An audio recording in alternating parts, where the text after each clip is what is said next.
നമസ്കാരം, good evening. അധികാരികൾ അവഗണിക്കുന്ന ജനകീയ വിഷയങ്ങൾ ഉൾപ്പെടുത്തിയ പൊതുജനം കഴുതൽ സാർ ആരംഭിക്കുകയാണ്. ഞാൻ പ്രജിൻ സി കണ്ണൻ. അധികാര കസേരകളിൽ അമർന്നിരിക്കുന്നവർ എപ്പോഴും ഓർക്കുക, ജനങ്ങളെല്ലാം കാണുന്നുണ്ട്, അറിയുന്നുണ്ട്. സ്വാഗതം.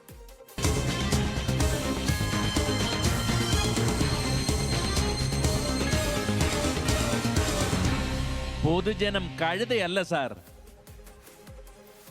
മാസങ്ങൾക്ക് മുൻപ് നമ്മളെല്ലാം അറിഞ്ഞ ഒരു വിഷയമാണ് അമേരിക്കയുടെ ഇറക്കുമതി ചുങ്കം. അതുമായി ബന്ധപ്പെട്ട വിഷയങ്ങൾ എന്താണ് നിലവിൽ അതുമായി ബന്ധപ്പെട്ട പുതിയ വാർത്തകളുള്ളത്? അത് പരിശോധിച്ചപ്പോൾ തമിഴ്നാട്ടിൽ നിന്ന് വന്നൊരു റിപ്പോർട്ടിലേക്കാണ് നമ്മൾ ആദ്യം പോകുന്നത്. അമേരിക്ക ഇറക്കുമതി ചുങ്കം വൻതോതിൽ വർദ്ധിപ്പിച്ചതോടെ ഗുരുതര പ്രതിസന്ധിയിലാണ് തമിഴ്നാട്ടിലെ കയറ്റുമതി മേഖല. പ്രതിദിനം 60 കോടിയോളം രൂപ നഷ്ടമുണ്ട് എന്നാണ് കണക്കുകൾ. ലക്ഷക്കണക്കിന് തൊഴിലാളികളും ആയിരക്കണക്കിന് എക്സ്പോർട്ടേഴ്സും കടന്നുപോകുന്നത് അത്രയധികം പ്രതിസന്ധിയിലൂടെയാണ്. ഒരു വിശദമായ റിപ്പോർട്ട് കാണാം.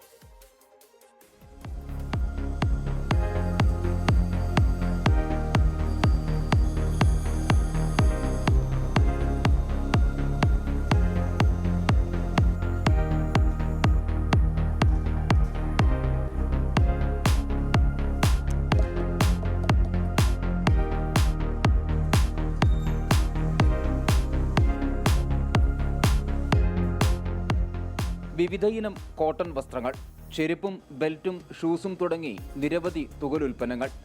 രാജ്യത്തെ കയറ്റുമതിയിൽ 3-ാം സ്ഥാനത്താണ് തമിഴ്നാട്.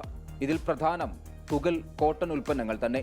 പരുത്തി, നൂലുകൾ, തുണിത്തരങ്ങൾ എന്നിവയുടെ കയറ്റുമതിയിൽ മാത്രം 25% തമിഴ്നാടിന്റെ സംഭാവനയാണ്. തുകൽ കൂടി ചേരുമ്പോൾ ഇത് 45% വരും.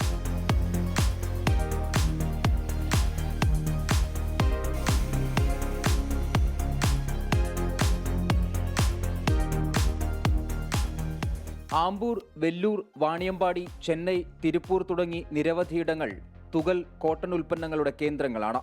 ഇന്ത്യ റഷ്യയിൽ നിന്ന് ക്രൂഡ് ഓയിൽ വാങ്ങാൻ തുടങ്ങിയതോടെയാണ് അമേരിക്ക ഇറക്കുമതി ചുങ്കം വൻതോതിൽ വർദ്ധിപ്പിച്ചത്. വളരെ നല്ല നിലയിൽ പോയിരുന്ന വ്യാപാരം ഇന്ന് നേരിടുന്നത് ഗുരുതര പ്രതിസന്ധി.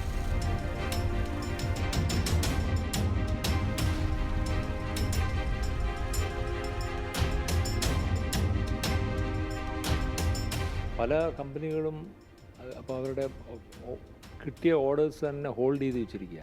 കാരണം ഇപ്പോൾ അവർക്കിപ്പം ഒന്നുകിൽ പല ഫാക്ടറികളും വർക്കേഴ്സിനെ റെഡ്യൂസ് ചെയ്തു, ചിലർ ക്ലോസ് ചെയ്തു. അപ്പോൾ ആ ഒരു സിറ്റുവേഷനാണ്. ഇപ്പം തമിഴ്നാട് ഗവൺമെൻറ്റും അപ്രോച്ച് ചെയ്തിട്ടുണ്ട് സെൻട്രൽ ഗവൺമെൻറ്റിനെ, ഇങ്ങനെ Tamil Nadu is very badly affected എന്ന് പറഞ്ഞിട്ട്.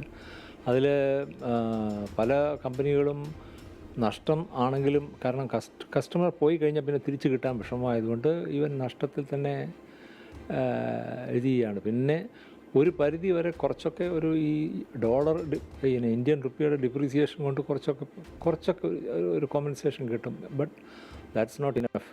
സംസ്ഥാന സർക്കാരിന് ഇക്കാര്യത്തിൽ കാര്യമായി ഒന്നും ചെയ്യാനില്ലെന്നാണ് DMK പറയുന്നത്. ലോക വ്യാപാര സംഘടനയുടെ കരാർ പ്രകാരം ഒരു രാജ്യത്തിന് ഏതു രാജ്യവുമായും വ്യാപാര കരാറിൽ ഏർപ്പെടാം. ഈ കരാറിന്റെ ലംഘനമാണ് അമേരിക്ക നടത്തുന്നത്. അമിത ചുങ്കം ചുമത്തി രാജ്യങ്ങളെ പ്രതിസന്ധിയിലാക്കുന്നു. ഇത് പരിഹരിക്കാൻ കേന്ദ്രം ഇടപെടണം. പ്രധാനമന്ത്രി അമേരിക്കയുമായി സംസാരിക്കണമെന്നും DMK വക്താവ് TK Elangovan. That is against the power rights of the WTO, concepts of the WTO. But our government is not fighting on those lines. Our Prime Minister should go there, sit with him and say that because of WTO, we can do business with any country. You can also do business with any country. You cannot stop it.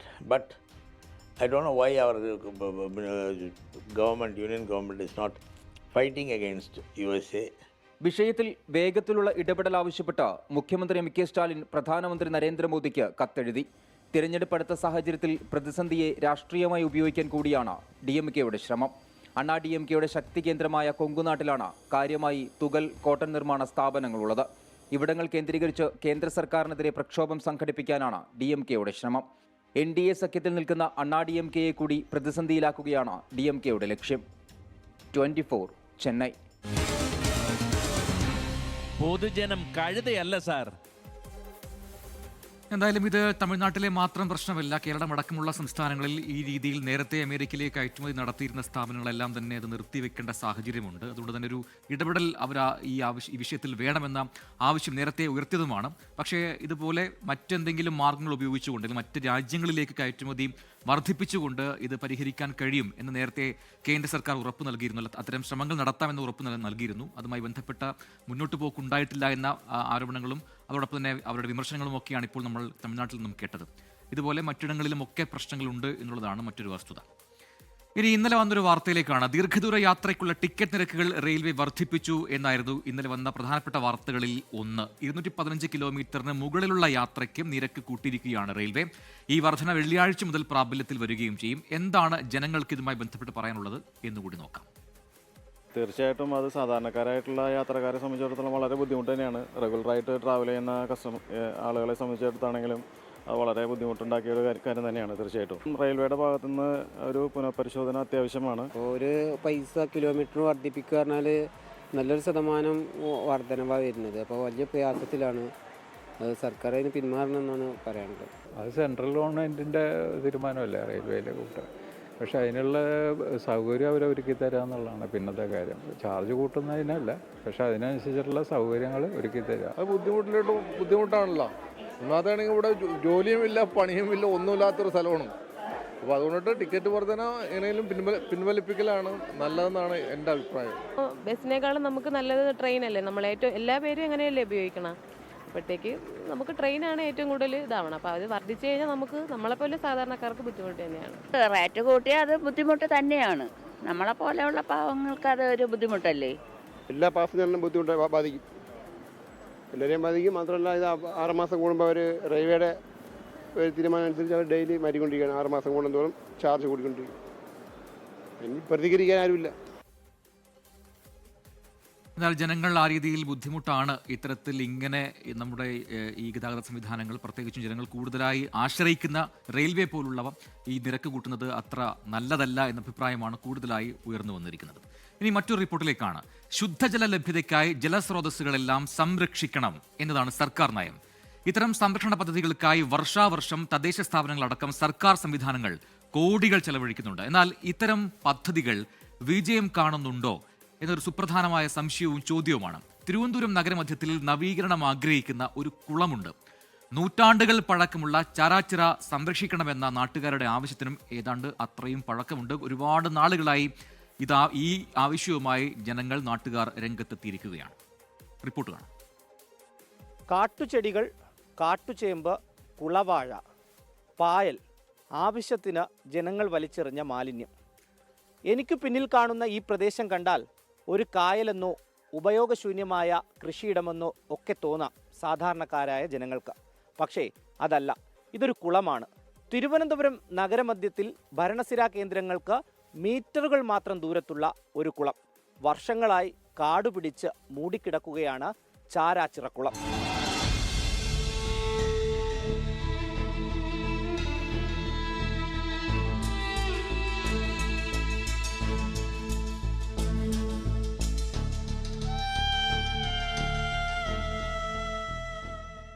ഈ കുളത്തിൻ്റെ കറക്റ്റായിട്ടുള്ള വിസ്തൃതി പറയുകയാണെങ്കിൽ പൂർവ്വസ്ഥിതിയിൽ ഇവിടുത്തെ പഴയ ആൾക്കാർ പറയുന്നത് കേട്ടിട്ട് ഏകദേശം 3.5 ഏക്കറോളം കുളം ഉണ്ട് എന്നാണ് അറിയപ്പെടുന്നത്. ഇത് ഈ നന്തൻകോട് വാർഡിൻ്റെ അഭിമാനമായിരുന്ന ഈ ചാറാച്ചിറ കുളം ഏകദേശം 10-200 കുടുംബം തന്നെ അന്നത്തെ പഴയ കാലത്ത് ഇവിടെ തുണി അലക്കുവാനും അതിൽ കൂടി അവരുടെ ഉപജീവന മാർഗം കണ്ടെത്തുവാനൊക്കെ ഉപയോഗിച്ചിരുന്ന കുളമാണ്. നൂറ്റാണ്ടുകൾ പഴക്കമുള്ള നഗരമധ്യത്തിലെ ഈ ചാരാച്ചിറക്കുളം നവീകരിച്ച് സംരക്ഷിക്കണമെന്ന് ആവശ്യപ്പെട്ടുകൊണ്ട് നാട്ടുകാരും റെസിഡൻസ് അസോസിയേഷനുകളും കയറിയിറങ്ങാത്ത ഓഫീസുകളില്ല. മിച്ചം ചില പദ്ധതികൾ പ്രഖ്യാപിച്ച് ഉദ്ഘാടനങ്ങൾ നടത്തിയെന്നു മാത്രം.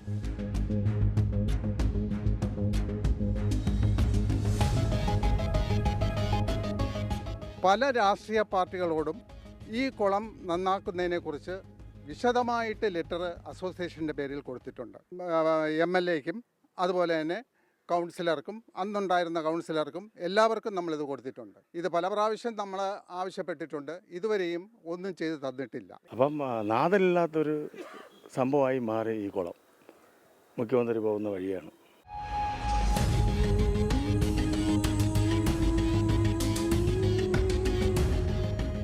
കുളത്തിന്റെ 4 വശവും ആവശ്യത്തിലേറെ കയ്യേറി കഴിഞ്ഞു. മാലിന്യം വലിച്ചെറിയുന്നുണ്ട്. രാത്രിയായി കഴിഞ്ഞാൽ സാമൂഹ്യ വിരുദ്ധരുടെ ശല്യവും രൂക്ഷമാണ്.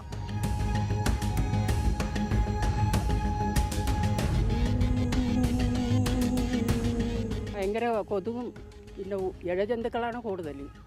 സാമൂഹ്യ വിരുദ്ധരുടെ ശല്യം എല്ലാം ഉണ്ട്. എല്ലാ പരിപാടികളും ഇവിടെ നടക്കുന്നുണ്ട്. അടിയന്തരമായിട്ട് ഒരു ഇടപെടൽ വേണം. നല്ല രീതിയിൽ ഇതിനെ സംരക്ഷിച്ചുകൊണ്ട് ഇതിൽ ബോട്ട് സർവീസോ അതുപോലെയുള്ള കൊച്ചുങ്ങൾക്കൊക്കെ കളിക്കുവാനുള്ള കളിക്കോപ്പുകളൊക്കെ ഉള്ള ആ ഒരു ഇതുണ്ടല്ലോ. അപ്പോൾ ആ ഒരു സജ്ജീകരണത്തോടു കൂടിയൊക്കെ ഈ കുളം നവീകരിച്ചെടുക്കണം എന്നുള്ളതാണ്. ഇപ്പം വൈകിട്ടൊക്കെ ആൾക്കാർക്ക് ഇത് നടക്കാനും കാറ്റ് കൊള്ളുവാനും ഒക്കെ വന്നിരിക്കാമല്ലോ.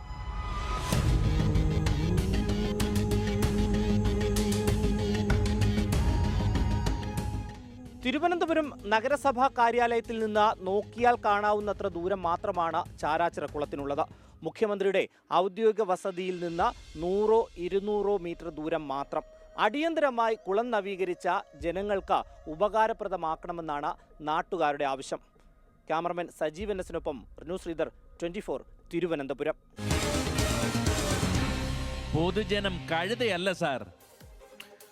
അപ്പോഴതാണ് നേരത്തെ നമ്മൾ ഈ റെയിൽവേ നിരക്ക് വർധനയുമായി ബന്ധപ്പെട്ട റിപ്പോർട്ട് അല്ലെങ്കിൽ പ്രതികരണങ്ങളൊക്കെ കണ്ടപ്പോൾ ചില ആൾക്കാരൊക്കെ നമ്മുടെ കമൻറ്റ് ബോക്സിൽ പ്രതികരിക്കുന്നത് ഇങ്ങനെയാണ്. അതായത് ഇന്നത്തെ മറ്റുള്ള സാധനങ്ങളുടെ വില നോക്കുമ്പോൾ ഈ വർധനവ് അധികമാണോ എന്ന് പറയാനാകുമോ എന്നാണ് മോഹനൻ T5U എന്ന് പറയുന്നൊരു ഐഡിയിൽ നിന്ന് വന്നൊരു കമൻറ്റ്. ഏത് ഭാഗത്തു നിന്നുണ്ടായാലും ഈ വർധനവ് ഏത് ഭാഗത്തു നിന്നാണെങ്കിലും ഈ പ്രതിഷേധമൊക്കെ ആദ്യം കാണും, പിന്നെ എല്ലാവരും അത് അംഗീകരിക്കും, ഏത് കാര്യവും അങ്ങനെ തന്നെയാണ് എന്ന് പറയുന്നു. പക്ഷെ ഒരു മധ്യവർഗം അല്ലെങ്കിൽ അതിന് മുകളിലുള്ള ഒരു അപ്പർ ക്ലാസ് ഒക്കെ ഉള്ള ആൾക്കാരെ സംബന്ധിച്ചിടത്തോളം ഇത്തരം ചെറിയ വില വർധനയൊന്നും അങ്ങനെ കാര്യമായി ബാധിക്കില്ല. പക്ഷേ അവരെ മാത്രമല്ലല്ലോ, നമ്മുടെ രാജ്യത്തെ എല്ലാ പൊതുവായിട്ടുള്ള ഗതാഗത സംവിധാനങ്ങളും എല്ലാവർക്കും, അത് ഏത് വിഭാഗത്തിൽപ്പെട്ടവർക്കും ഉപയോഗിക്കാൻ കഴിയണം. ആ രീതിയിലുള്ള നിരക്കായിരിക്കണം വേണ്ടത് എന്നൊരു പൊതു മാനദണ്ഡമുണ്ടല്ലോ, അല്ലെങ്കിൽ പൊതുബോധ്യമുണ്ടല്ലോ. അതിൽ നിന്ന് മാറുമ്പോഴാണ് അവർക്കൊക്കെ ആയിരിക്കും ഒരു വലിയ പ്രശ്നങ്ങൾ ഉണ്ടാവുക. ഇപ്പോൾ ഒരു വലിയ ദീർഘദൂര യാത്രയൊക്കെ ചെയ്യുന്ന സാധാരണക്കാരായ അല്ലെങ്കിൽ ഈ ദരിദ്ര വിഭാഗത്തിലൊക്കെ ഉള്ളവർക്ക് ഈ നിരക്ക് വർധന അവർക്കൊരു അടിയായി വരും എന്ന കാര്യത്തിൽ മറ്റ് സംശയങ്ങളൊന്നുമില്ല. ഇനി പൊതുജനം കഴുതല സാർ പോകുന്നത് പത്തനംതിട്ടയിലേക്കാണ്. വടശ്ശേരിക്കര കുമ്പളത്താ മണ്ണിലിറങ്ങിയ കടുവ പ്രദേശവാസികളെ ഏറെ ഭീതിയിലാഴ്ത്തിയതാണ്. നമ്മൾ റിപ്പോർട്ടുകൾ ഒരുപാട് കണ്ടതാണ്. കടുവയെ പിടികൂടിയെങ്കിലും ആശങ്കകൾ ഇപ്പോഴും വിട്ടുമാറിയിട്ടില്ല. തുടരുന്ന വന്യജീവി ശല്യത്തിന് പരിഹാരം വേണമെന്ന ആവശ്യം ശക്തമാണ്. ഇത് വടശ്ശേരിക്കരയിൽ മാത്രമുള്ള പ്രശ്നമല്ല, കേരളത്തിന്റെ പല ജില്ലകളിലായി ഇത്തരം വന്യജീവി വിഷയം അത് വലിയ പ്രശ്നമായി മാറിയിട്ടുണ്ട് ജനങ്ങൾക്ക്.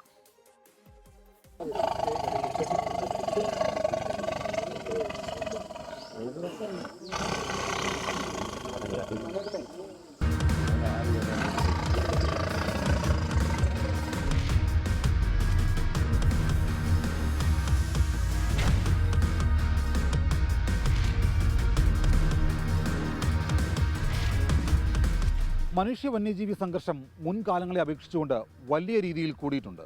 ഓരോ ദിവസവും ഓരോ മണിക്കൂറും ഇത് സംബന്ധിച്ചുള്ള വിവരങ്ങളാണ് പുറത്തു വരുന്നത്. ഞാൻ ഈ നിൽക്കുന്നത് പത്തനംതിട്ട വടശ്ശേരിക്കര കുമ്പളത്താമണ്ണിലാണ്. കുമ്പളത്താമണ്ണിലെ നിവാസികൾ കഴിഞ്ഞ കുറേ നാളുകളായിട്ട് വലിയ ആശങ്കയിലാണ്. ആനയും കടുവയും കാട്ടുപോത്തും കുരങ്ങുമടക്കമുള്ള വന്യമൃഗങ്ങൾ ജനവാസ മേഖലയിലേക്ക് ഇറങ്ങുന്നുണ്ട്. ഇക്കഴിഞ്ഞ ദിവസങ്ങളിൽ ഈ കുമ്പളത്താമണ്ണിൽ ഏറ്റവും അധികം ഭീതി പടർത്തിയത് കടുവയാണ്. ആ കടുവ ഇപ്പോൾ വനം വകുപ്പ് സ്ഥാപിച്ച കൂട്ടിൽ അകപ്പെട്ടിട്ടുണ്ട്. പക്ഷേ അപ്പോഴും ഈ കുമ്പളത്താമണ്ണിലുള്ള നിവാസികളുടെ ആശങ്ക പൂർണ്ണമായിട്ടും ഒഴിയുന്നില്ല. ഒരു കടുവനെ പിടിച്ചെന്ന് ഓർത്ത് ഇനിയും വന്യജീവികൾ വരും. ഞങ്ങളെല്ലാവരും പേടിച്ച് തന്നെയാണ് ഇവിടെ താമസിക്കുന്നത്. ഇവിടുത്തെ സർക്കാരും ആളുകളും എന്തെങ്കിലുമൊക്കെ ഇതിനു വേണ്ടി ചെയ്തില്ലെങ്കിൽ ഞങ്ങൾക്ക് ഇവിടെ ജീവിക്കാൻ വളരെ കഷ്ടതയായിരിക്കും.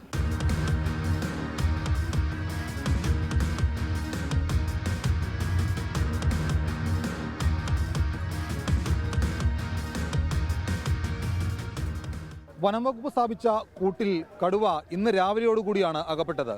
ഇപ്പോൾ ആ കടുവയെ കാണുന്ന കൗതുകമൊക്കെ ആളുകൾക്കുണ്ട്. പക്ഷേ ആ കൗതുകത്തിനപ്പുറത്തേക്ക് വലിയ ആശങ്കയിൽ തന്നെയാണ് ഈ മണിക്കൂറിലും ഇവിടെയുള്ള ആളുകൾ കഴിയുന്നത്. എന്തായാലും എനിക്ക് പിന്നിൽ കാണുന്ന ഈ ദൃശ്യങ്ങൾ എന്ന് പറയുന്നത് കടുവയെ പിടികൂടി ഇപ്പോൾ വനം വകുപ്പ് സ്ഥാപിച്ച കൂട്ടിനകത്താക്കി വാഹനത്തിൽ കയറ്റി ഇവിടെ നിന്ന് സുരക്ഷിതമായിട്ടുള്ള മറ്റൊരു സ്ഥലത്തേക്ക് കൊണ്ടുപോവുകയാണ്. വനം വകുപ്പ് ഉദ്യോഗസ്ഥരുമായിട്ടൊക്കെ ചെറിയ തരത്തിലുള്ള വാദപ്രതിവാദങ്ങളൊക്കെ ഉണ്ടാകുന്നുണ്ട്. കാരണം ആശങ്കയും ആശ്വാസവും ഒരുപോലെ ഉണ്ടാകുന്ന മണിക്കൂറുകളാണ്. എന്തായാലും ഇത് പൂർണ്ണമായിട്ട് പരിഹരിക്കുക എന്നുള്ള ഒരു ആവശ്യം കൂടി ഇവിടുത്തെ ആളുകൾ ഉന്നയിക്കുന്നുണ്ട്. അതിന് വനം വകുപ്പിന്, സർക്കാർ സംവിധാനങ്ങൾക്ക് എന്ത് ചെയ്യാൻ കഴിയും എന്നുള്ളൊരു ചോദ്യമാണ് ഈ ഒരു ഘട്ടത്തിൽ ഉയരുന്നത്. സാധാരണക്കാർക്ക് എന്തെങ്കിലും നമുക്ക് ഫെൻസിങ്ങോ ഫോറസ്റ്റിന്റെ സൈഡിലെ ഫെൻസിങ് അങ്ങനെ വെക്കാൻ പറ്റുമല്ലോ. അങ്ങനെ എന്തെങ്കിലും ചെയ്തേ പറ്റുള്ളൂ. കാരണം ഇല്ലെങ്കിലും നമ്മളെ സംബന്ധിച്ച് കുഞ്ഞു മക്കളുണ്ട്. ഇപ്പം ഞങ്ങളെ സംബന്ധിച്ചല്ല, ഇവിടെ അയൽവക്കത്തൊക്കെ ഒരുപാട് കുഞ്ഞു മക്കളുണ്ട്. അവരൊക്കെ പുറത്തിറങ്ങി നടക്കുന്നതും അംഗൻവാടി പോകുന്നതും സ്കൂളിൽ പോകാൻ നടന്നു പോകുന്നതും ഒക്കെയാണ്. അപ്പോൾ അവർക്കൊക്കെ ജീവന്റെ ഭയങ്കര ഭീഷണിയാണ്.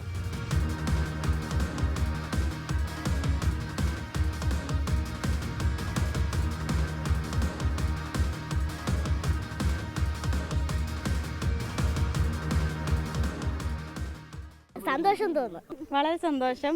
ഞങ്ങളേറെ നാൾ 2 മാസമായിട്ട് ആഗ്രഹിച്ചതായിരുന്നു കിട്ടണമെന്ന്. 2 മൃഗങ്ങളെയാണ് പിടിച്ചത്, ഒന്ന് പോത്തിനെയും ഒന്ന് ആടിനെയും. അപ്പം അതിനെ പിടിച്ചതിൽ ഞങ്ങൾ ജനങ്ങളെല്ലാവരും വളരെ ഹാപ്പിയാണ്. ഇനിയും ഇതുപോലെയുള്ള വന്യമൃഗങ്ങൾ ഇവിടേക്ക് ഇറങ്ങി വരാതിരിക്കാൻ എന്തൊക്കെ ചെയ്യാൻ കഴിയും എന്നുള്ളത് സർക്കാർ സംവിധാനങ്ങൾ ചെയ്യണം എന്നുള്ള ഒരു അഭ്യർത്ഥന കൂടിയാണ് ഈ കടുവയെ പിടികൂടി ഇവിടുന്ന് കൊണ്ടുപോകുമ്പോൾ ഇവിടെയുള്ള ആളുകൾക്ക് പറയാനുള്ളത്. പത്തനംതിട്ട വടശ്ശേരിക്കര കുമ്പളത്താമണ്ണിൽ നിന്ന് ശ്രീലാലിനൊപ്പം ഷിജോ കുര്യൻ, 24. പൊതുജനം കഴുതയല്ല സാർ. എന്തായാലും ഒരുപാട് പ്രേക്ഷകർ ചോദിക്കുന്നു, എന്താണ് ഇതിന് ശാശ്വതമായ ഒരു പരിഹാരം കാണാൻ കഴിയാത്തത്, എന്താണ് നമ്മുടെ അധികാരികൾ ഇതിൽ ഇടപെടാത്തത് എന്നൊക്കെയുള്ള ചോദ്യങ്ങൾ ഇങ്ങനെ ഉയർന്നുകൊണ്ടേയിരിക്കുന്നുണ്ട്. അതിന് മറുപടി പറയേണ്ടത് നമ്മുടെ അധികൃതർ തന്നെയാണ്. ഈ റിപ്പോർട്ടുകൾ ഇങ്ങനെ നിരന്തരമായി നൽകുക, അത് ജനസമക്ഷം വെക്കുക, അല്ലെങ്കിൽ അധികാരികൾക്ക് മുന്നിലേക്ക് വെക്കുക എന്നുള്ളതാണ് മാധ്യമങ്ങൾക്ക് ചെയ്യാൻ കഴിയുക. ആ ഉത്തരവാദിത്വം നമ്മൾ തുടരുക തന്നെ ചെയ്യും.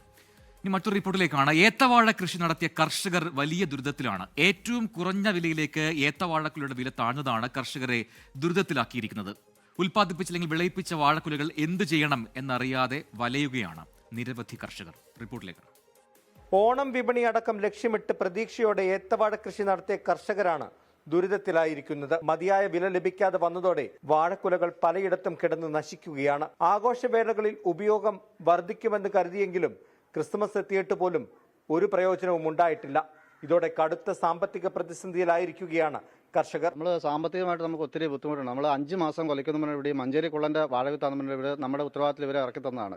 അപ്പോൾ ഞാനൊരു 5000 വാഴവിത്തോളം എത്തുന്നുണ്ട്. 3000 വാഴ ഞാൻ വെച്ചിട്ടുണ്ട്. ബാക്കി ഒരു 10-3000 വിത്ത് വേറെ ഉള്ളവർക്കൊക്കെ വെക്കണം. അപ്പോൾ എല്ലാവർക്കും ഇതേ അവസ്ഥ തന്നെയാണ്. അപ്പോൾ 5 വളത്തിന് വെട്ടേണ്ട കൊല ഇപ്പോൾ 8 മാസമായിട്ടും 8 മാസം കഴിയുമ്പോഴാണ് ഇത് വാഴ നേന്ത്രം കൊലയ്ക്കുന്നത്. ചെലവ് നമ്മൾ 2-3 വള എക്സ്ട്രാ ഇടേണ്ടി വന്നു. പിന്നെ ഒരു വർഷം നമ്മളൊരു അരക്കൃഷി നമുക്ക് പോവുകയും ചെയ്തു, നഷ്ടത്തിലോട്ട് വന്നു. കൃഷി വകുപ്പിൽ നിന്നും ലഭിച്ച വിത്തുകളുടെ കാര്യത്തിലും ഇത്തവണ തിരിച്ചടിയുണ്ടായി. ഇതോടെ 12 മാസം വരെ വളം ചെയ്യേണ്ട അവസ്ഥയും ഉണ്ടായിട്ടുണ്ട്. വൻതോതിൽ വില വർദ്ധിക്കുമ്പോഴും ആവശ്യമായ വില കർഷകർക്ക് ലഭിക്കുന്നില്ലെന്നാണ് പരാതി. വാഴക്കൊലയൊന്നും കൃത്യമായിട്ട് ഇവിടുന്ന് കയറി പോകുന്നില്ല, കച്ചവടക്കാർ എടുക്കുന്നില്ല, വില വളരെ കുറവാണ്. ഏകദേശം 300 രൂപ നമുക്ക് മുതൽ മുടക്ക് വരുന്നുണ്ട് ഒരു വാഴയ്ക്ക്. ഇത് സർക്കാരിന്റെ ഇടപെടൽ വളരെ നല്ല രീതിയിൽ നടക്കുന്നില്ലെന്നുള്ളതാണ് സത്യം. എന്ന് വെച്ചാൽ സർക്കാർ പേപ്പറിൽ കൂടെയും മാധ്യമങ്ങളിൽ കൂടെയും കർഷകർക്ക് വേണ്ടി ധാരാളം പദ്ധതികൾ പ്രഖ്യാപിക്കുന്നുണ്ട്, കൊടുക്കുന്നുണ്ട്. പക്ഷേ ഇതൊന്നും നടപ്പാകുന്നില്ല. തമിഴ്നാട്ടിൽ നിന്നുള്ള ഏത്തക്ക കാര്യമായിട്ട് വരുന്നുണ്ട്. അതുകൊണ്ട് നമ്മുടെ സാധനത്തിന് പൊതുവെ ഡിമാൻഡ് കുറയുകയാണ്. തമിഴ്നാട്ടിൽ നിന്നും മറ്റും വില കുറഞ്ഞ കുലകൾ വിപണിയിലെത്തുന്നതാണ് പ്രതിസന്ധിക്ക് ആക്കം കൂട്ടിയത്. കുലകൾ സംഭരിക്കാനും വിപണി കണ്ടെത്താനും ബന്ധപ്പെട്ട അധികൃതർ തയ്യാറാകാത്തതും പ്രശ്നം രൂക്ഷമാക്കുന്നു. അതുകൊണ്ട് തന്നെ ശാശ്വത പരിഹാരം ഉണ്ടാക്കണമെന്നാണ് കർഷകർ സർക്കാരിനോട് ആവശ്യപ്പെടുന്നത്. കർഷകർക്ക് എല്ലാ പിന്തുണയും സർക്കാർ നൽകുന്നുണ്ടെന്ന് പറയുമ്പോഴാണ് ഇത്തരത്തിലുള്ള പ്രശ്നങ്ങൾ താഴെത്തട്ടിൽ ഉയർന്നു വരുന്നത്. ഇതിന് ശാശ്വത പരിഹാരം കാണേണ്ടത് അത്യാവശ്യമാണ് താനും. കോട്ടയത്ത് നിന്ന് അരുൺ നീണ്ടൂരിനൊപ്പം ടോബി ജോൺസൺ, 24. പൊതുജനം കഴുതയല്ല സാർ.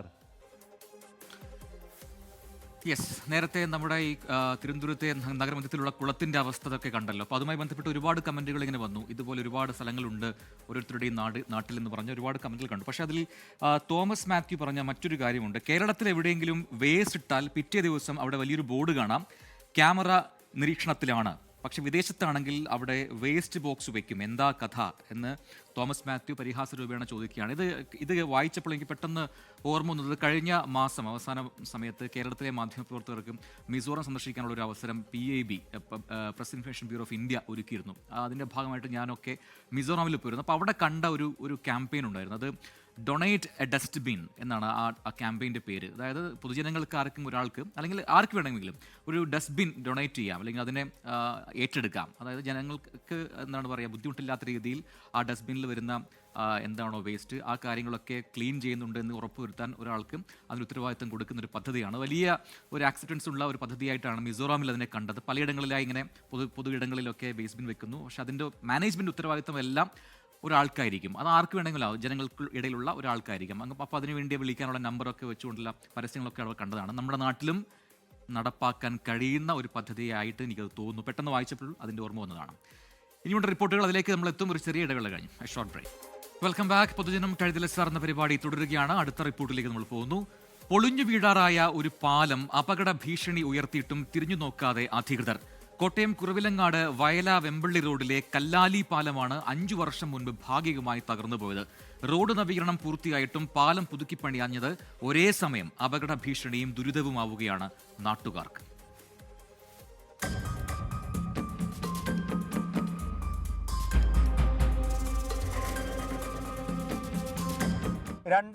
ഓഗസ്റ്റ് 8-നാണ് പാലത്തിന്റെ ഒരു വശം ഇടിഞ്ഞ് അപകടാവസ്ഥയിലായത്.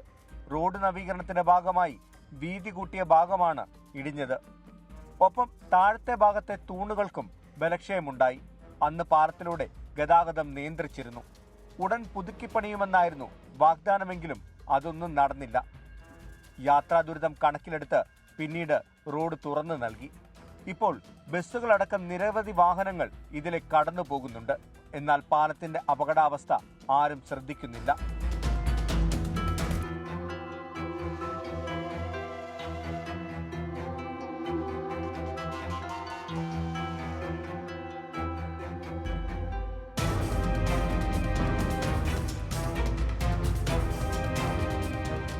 ഇത് നിലവിലിപ്പം നിൽക്കുന്ന ഈ പാലം ഏകദേശം ഒരു 100 വർഷത്തിനടുത്ത് പഴക്കമുള്ളൊരു പാലമാണ് ഇപ്പം നിൽക്കുന്നത്.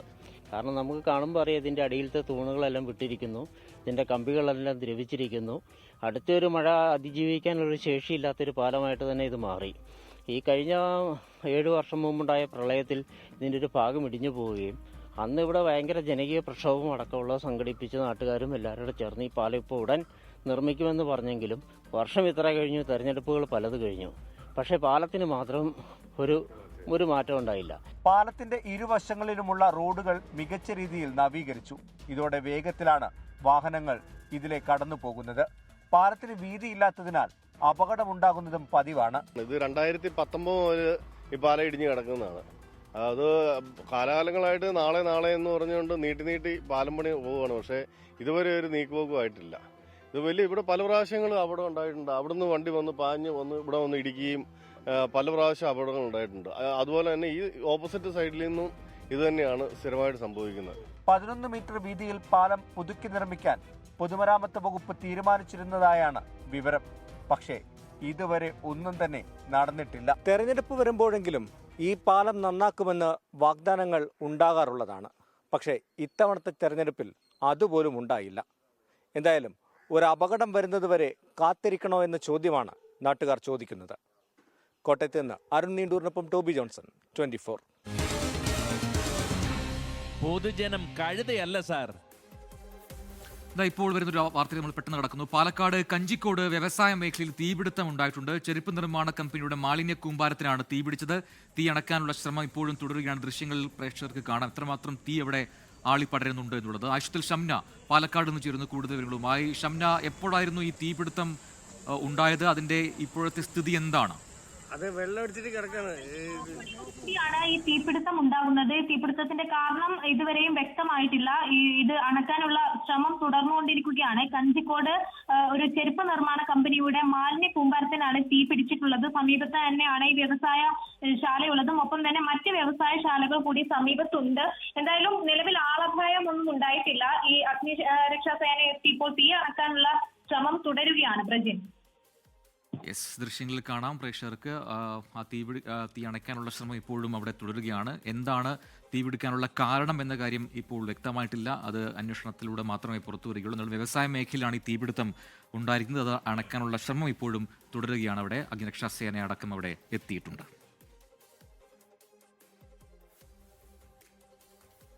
ഇപ്പോൾ നേരത്തെ നമ്മുടെ പാലത്തിൻ്റെയൊക്കെ പണി കണ്ടപ്പോൾ അതിൻ്റെയൊക്കെ ഭാഗമായി ഒരുപാട് കമൻറ്റുകൾ നേരത്തെ നമ്മൾ കണ്ടു. അതിൽ പറയുന്ന ഒന്നാണ്, ഈ തിരഞ്ഞെടുപ്പ് അടുത്തപ്പോൾ ഉദ്ഘാടനത്തിൻ്റെ ബഹളമായിരുന്നു. ഇപ്പോൾ ഉദ്ഘാടകർ പോലും ഓർമ്മയില്ല എന്തായിരുന്നു തുടക്കം കുറിച്ചതെന്ന് സീന മുഹമ്മദ് ചോദിക്കുന്നുണ്ട്. അങ്ങനെ ഒരുപാട് വാഗ്ദാനങ്ങൾ കാണാറുണ്ട്. പക്ഷേ ഈ പാലത്തിൻ്റെ സ്ഥിതിയിൽ ഇത്തവണ വാഗ്ദാനം പോലും ഉണ്ടായിട്ടില്ല എന്നുള്ളതാണ് യാഥാർത്ഥ്യം. അതും മറന്നു എന്നുള്ളതാണ്.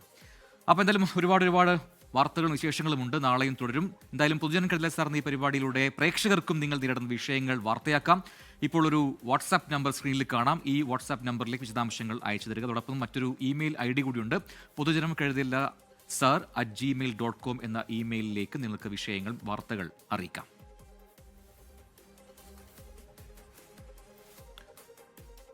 അപ്പോൾ ഇന്ന് നിർത്തുന്നു. ഇനി കൂടുതൽ വാർത്തകളും വിശേഷങ്ങളുമായി നാളെ ഇതേ സമയം കാണാം. ഇപ്പോൾ എൻകൗണ്ടറുമായി ഹാഷ്മി താജ് ഇബ്രാഹിം ചേരും പ്രേക്ഷകർക്കൊപ്പം.